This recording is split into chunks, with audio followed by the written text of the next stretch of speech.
Kemudian daripada tu doa keluar masjid. Tidak ada doa yang khusus. Adalah beberapa riwayat yang dhaif yang menceritakan doa keluar daripada masjid ni. Al-Hakim walaupun dia mensahihkan riwayat ni, tapi beliau sendiri mengatakan dalam ulum al-hadis bahawa Asy-Sya'bi tidak mendengar daripada Ummu Salamah. Ia dinilai dhaif oleh Ibn al-Madini, manakala At-Tirmidzi menilainya sahih. Ia khilaf di kalangan ulama kerana ada mu'asarah, iaitu Asy-Sya'bi tidak pernah mendengar daripada Ummu Salamah. Hadis yang di situ tu, dia sebut doa untuk keluar masjid, kan? Doa untuk keluar masjid. Apa status hadis ni? Status hadis ni ulama berbeza pendapat. Kenapa berbeza pendapat? Kerana dalam sanad tu ada perawi nama dia Sya'bi. Sya'bi dia riwayat daripada Ummu Salamah. Ini bila kita belajar hadis, belajar fiqh, kena belajar hadis sekali. Kerana fiqh tu datang daripada hadis. Baik. Sya'bi riwayat daripada Ummu Salamah. Sya'bi ni pernah ke jumpa Ummu Salamah? Tidak ada bukti yang jelas. Setakat ni tak ada bukti yang jelas. Maka sebab itu, sebahagian ulama hadis menilainya dhaif. Siapa menilai dhaif? Bukan saya.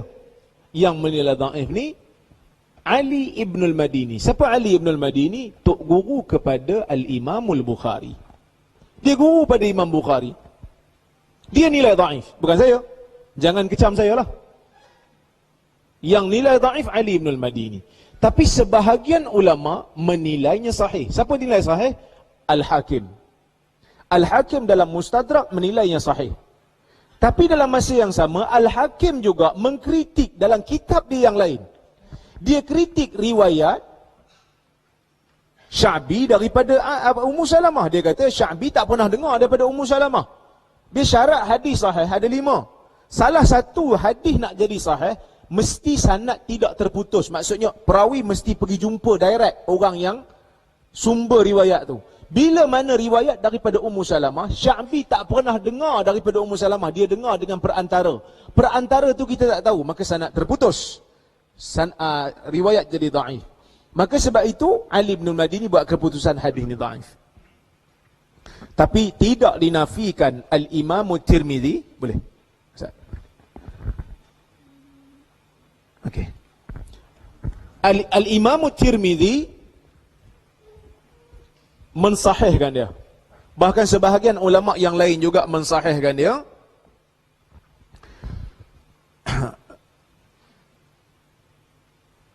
Kenapa? Kerana di sana ada qarinah. Qarinah ni petunjuk, bukti yang indirect, yang mengatakan walaupun Sya'bi tak pernah dengar daripada Ummu Salamah secara pasti, tapi Sya'bi ni hidup sezaman dengan Ummu Salamah. Dia hidup sezaman dan pernah duduk satu bandar. Takkan tak pernah jumpa. Sebab Sya'bi ni orang besar hadis, Ummu Salamah pula perawi hadis besar. Maka perbezaan itu berlaku disebabkan oleh ijtihad. Walaupun kedua-dua puak ni bersetuju, syarat hadis nak bagi sahih mesti sanad bersambung. Tapi bila masuk ke lapangan, sebahagian kata tak pernah dengar, tak ada bukti jelas kata dengar. Sebahagian pula kata tak, dia duduk lama dengan Ummu Salamah satu zaman, takkan tak pernah jumpa kot. Maka sebab itu berlaku perbezaan pandangan di kalangan ulama dalam menilai hadis ni. Baik. Iaitu doa yang kita biasa baca lah. Allahumma inni a'udzubika an adil au udal au azil au uzal au adlim au uzlam au ajhal au yujhal alai. Jadi hadis ni berlaku perbezaan pandangan di kalangan ulama. Apa maksud dia? Ya Allah, aku berlindung dengan kamu daripada aku sesat dan disesatkan, gelincir ataupun digelincirkan, ataupun aku menzalimi orang, ataupun aku dizalimi, ataupun aku buat benda yang bodoh, ataupun aku dibodohkan oleh orang lain. Doa ni baguslah. Walaupun dia dhaif, saya berpandangan boleh untuk diamal dalam fadailul a'mal kerana dia doa. Dan doa dia pun maknanya baik, tidak menjadi masalah.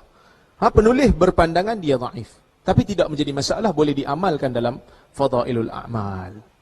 Ada riwayat yang lain daripada Ali juga dhaif, kerana ada seorang perawi namanya Mujalid, murid kepada Sya'bi, dinilai dhaif oleh para ulama. So ada dua jalan lah. Ada dua jalan di situ. Baik. Ada juga riwayat daripada Anas Yang mana Anas berkata, Nabi SAW bila keluar pada rumah, dia doa. Bismillahi tawakkaltu ala Allah, la hawla wa la quwwata illa billah. Fayuqalu lahu hasbuka, qad kufita wa hudita wa wuqita. Fayalqa syaitan syaitanan akhar fayaqulu lahu, kaifa laka birajulin qad kufiya wa hudiya wa wuqiya. Anas kata, Nabi bila keluar pada rumah, Nabi baca, Bismillahi tawakkaltu ala Allah, la hawla wa la quwwata illa billah. Yang ni kita biasa baca. Zaman saya tadika, lalu saya baca doa ni. Kan? Mana-mana ustazah yang mengajar sekolah kafah, ustaz yang mengajar sekolah kafah, dia akan ajar anak murid dia baca doa ni. Doa ni sebenarnya didatangkan ataupun diriwayatkan oleh Ibn Hibban dalam sahih dia. Ibn Hibban menilai sahih hadis ni. Maksud dia apa? Dengan nama Allah saya bertawakal kepada Allah, la haula wa la quwwata illa billah. Tidak ada daya dan tidak ada kekuatan melainkan dengan Allah. Bila kita baca yang ni, akan disebut kepada orang yang baca tu, cukuplah bagi kamu. Kerana kamu telah diberi hidayah, kamu telah diberi perlindungan oleh Allah daripada syaitan. Maka syaitan akan hantar syaitan yang lain untuk goda laki ni. Tapi dikatakan pada syaitan tu, macam mana kau nak goda satu orang yang telah diberi perlindungan, yang telah diberi hidayah oleh Allah Subhanahu Wa Taala. Apa status hadis ni? Hadis ni dhaif juga kerana sanad dia ada masalah. Ada dua penyakit. Yang saya sebut kat situ, An'anah ibn Juraij. Apa maksud An'anah? Ni mengajar hadis sikit. Saya saja tak terjemah. Sebab kalau terjemah lagi, ada yang main Facebook, ada yang main WhatsApp, sebab dia faham dah. So kalau ambil perkataan yang tak faham tu, paling tidak dia buat nota sikit lah. An'anah ibn Juraij. Ibn Juraij adalah mudallis. Apa dia pula ustaz mudallis? Siapa mengaji hadis dengan saya dia tahu lah. Mudallis, perawi yang menyembunyikan nama guru. Perawi yang menyembunyikan nama guru. Macam mana? Katalah dia datang dalam kelas ni, guru baca 10 hadis, dia dengar 5 lagi dia tidur. Masa guru baca 10, sampai hadis yang nombor 5 dia dengar, hadis nombor 6 dia tidur. Bila dia tidur, sampai hadis nombor 10, Syekh kata, okey, kita sambung minggu depan. Dia pun terbangun. Syekh baca berapa? Syekh baca 10 hadis. Alamak, saya dengar sampai hadis nombor 5. Dia tanya kawan dia, dengar tak tadi nombor 6 sampai nombor 10? Dengar. Tolong baca kat aku. Aku pun nak juga. Tertidur. Masa dia riwayat nanti pada kawan dia, nanti dia nak riwayat pada anak murid. Dia ni, yang belajar sekarang ni, dia akan jadi tok guru. Dia akan jadi tok guru hadis. Dia akan baca pada anak murid. Bila dia baca pada anak murid, patutnya yang 5 baki tadi, dia kena riwayat daripada tok guru dia ke pada kawan dia? Daripada kawan dia. Sepatutnya, sebab dia dengar cuma 5 kan? 5 lagi dia tak dengar direct. Maka 5 yang dia tak dengar direct, sepatutnya masa dia nak riwayat pada anak murid, dia kena kata, kawan saya bagi tahu kat saya daripada guru. Dia ada kawan saya yang dengar, saya tak dengar, saya tidur. Sepatutnya macam tu. Tapi mungkin kawan dia muda lagi pada dia. Masa dia nak riwayat, dia nak baca nama kawan dia, dia kata, alah kawan aku muda sangat. Sekali anak murid dia kata, apa Syekh? Ambil pada orang lebih muda pada hang. Jadi dia sembunyikan nama anak murid tu. Dia sembunyikan nama kawan tu. Dia skip, dia sembunyikan nama, dia terus baca nama guru dia. Hadis yang dia tak dengar tadi, hadis yang dia dengar okey, dia boleh riwayat pada guru, itu tak jadi masalah. Tapi bila mana dia tak dengar daripada guru secara langsung, dia sembunyikan nama kawan dia, yang ni problem. Yang ni nama dia tadlis. Oleh kerana dia tak dengar langsung pada guru, dia tak sebutlah saya dengar daripada guru. Dia guna perkataan yang nampak macam dia dengar, tapi sebenarnya tak dengar. Dia guna perkataan an, daripada. Dia tak kata dia dengar, memang dia tak dengar pun. Dia kata daripada. Betul tak guru, hadis tu daripada guru dia? Memang daripada guru, cuma dia tak dengar langsung. Dia tak tipu, tapi dia guna helah. Tapi adakah ustaz semua sanad yang ada an bermasalah? Tak. Bukan semua hadis yang ada an bermasalah. Yang bermasalah kalau yang guna an tu perawi yang jenis macam ni. Kalau perawi yang tak buat perangai ni, an dia okey. Tapi bila mana perawi tu dilabel sebagai mudallis, buat kerja ni, bila dia guna perkataan an, bermasalah. Kerana berkemungkinan ada perawi yang dia sorok. Maka macam mana nak buat? Bila kita jumpa an digunakan oleh perawi yang dilabel begini, Kita kena cari riwayat yang sama, riwayat yang lain, hadis yang sama dalam kitab-kitab hadis yang lain. Kalau ada, dia sebut secara jelas dia dengar daripada guru dia. Sebab kita tak nak ada perawi yang hilang ataupun disembunyikan. Tuan faham ke? Saya seorang je faham? Faham? Baik. Maka dalam sanad ni, Ibn Jurayj itu dilabel mudallis. Dia jenis buat benda ni. Lepas tu dia riwayat dengan an. Dan kita cari sanad yang lain, riwayat yang lain untuk hadis yang sama, tak ada riwayat yang sebut dia dengar daripada guru dia. Semua an. Maka kita hukum dhaif hadis ni. Itu yang pertama. Yang kedua, tafarrud Ibn Jurayj.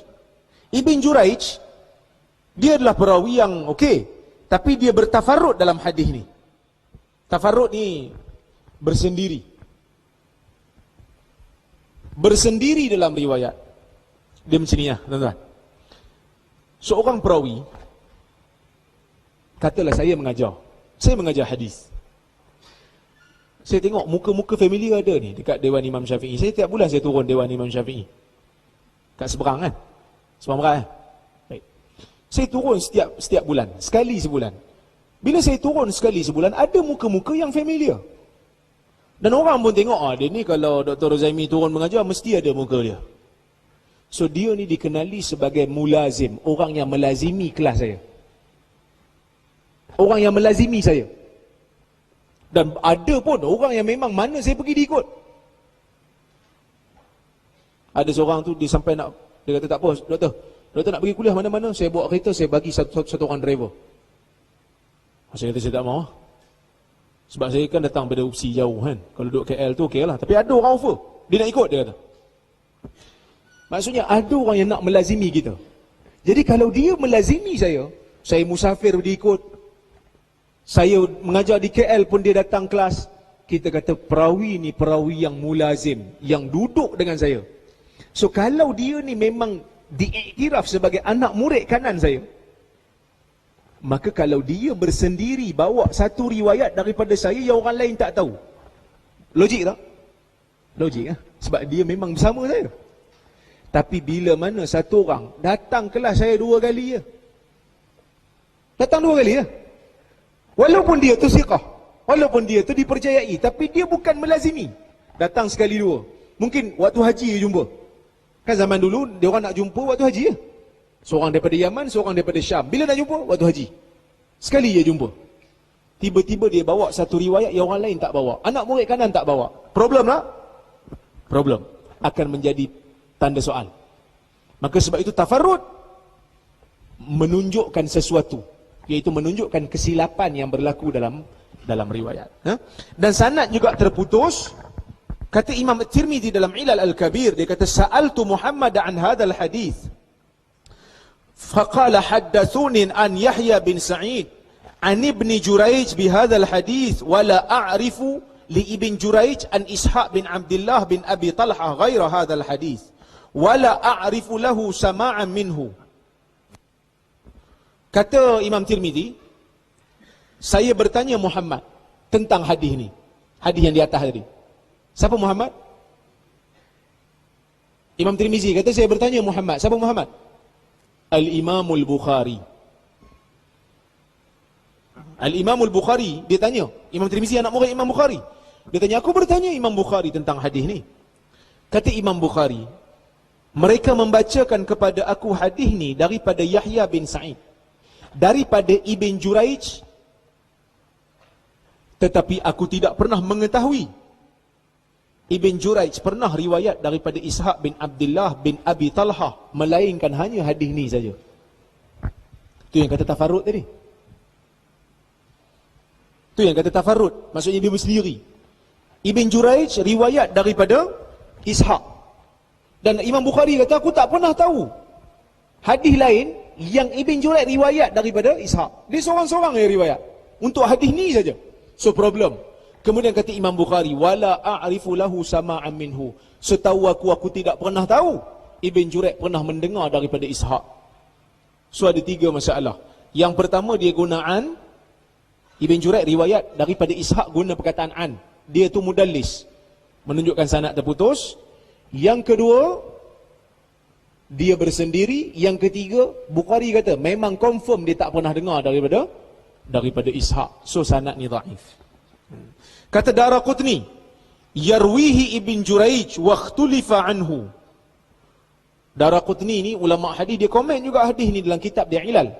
Dia kata hadis ni riwayat Ibn Juraij, berlaku perbezaan dalam riwayat. Ibn Juraij riwayat pada anak murid. Anak murid dia sendiri berbeza-beza, bercanggah masa riwayat hadis ni daripada dia. Dia kata Yahya bin Sa'id Al-Umawi dan Hajjaj bin Muhammad riwayat daripada Ibn Juraij daripada Ishaq bin Abdullah bin Abi Talhah. Manakala Abdul Majid bin Abi Ruwad yang merupakan anak murid kanan kepada Ibn Juraij, dia kata huddithu an Ishaq. Aku dikatakan Ibn Juraij dengar daripada wakil yang lain daripada Ishaq. Sini. Tuan tak faham ni saya tahu. Tengok muka berkerut dah. Dia benda ni teknikal sikit. Sekarang ni Ibn Juraij dia ada anak murid. Masa dia baca hadis ni dia ada anak murid. Sebelum nak baca teks, dia kena baca sanad dulu. Betul? Hadis kan nak baca sanad dulu. Sanad tu sanad dia. Bila dia baca hadis, anak murid dia ramai lah. Tapi anak murid dia kali ni ada 3 orang. Ada 3 orang. Siapa dia? Yahya bin Sa'id dan Hajjaj dan juga Abdul Majid. 3 orang. Yahya, Hajjaj, Abdul Majid. 3 orang. Bila 3 orang ni riwayat kemudian kepada anak murid masing-masing, mereka baca hadis yang sama, mereka riwayat daripada Ibn Juraij, tok guru mereka. 3 orang anak murid dengar daripada syekh yang sama, tapi baca sanad beza. 2 orang, Yahya dan juga Hajjaj, bila baca hadis ni dia kata daripada guru kami Ibn Juraij, yang mana Ibn Juraij dengar ataupun riwayat daripada Ishaq. Boleh faham? Sampai situ faham lah. Abdul Majid dia riwayat daripada Ibn Juraij. Kemudian dia kata Ibn Juraij ada orang bagi tahu kat dia, yang orang yang bagi tahu kat dia tu dengar daripada Ishaq. So maksud dia bukan Ibn Juraij dengar terus. Ibn Juraij dibagi tahu pada orang. Siapa orang tu? Tak tahu. Orang tu tak dikenali, tapi orang tu yang bagi tahu kat Ibn Juraij dia dengar daripada Ishaq. Ada beza tak? Ada beza. Kalau ikut yang pertama nampak macam okey. Yang kedua ada problem sebab ada perantara yang tak dikenali. Perawi yang tak dikenali. Siapa perantara tu? Wallahu a'lam, tak tahu. So ada 3 orang sekarang ni. 2 orang sama riwayat, seorang riwayat berbeza.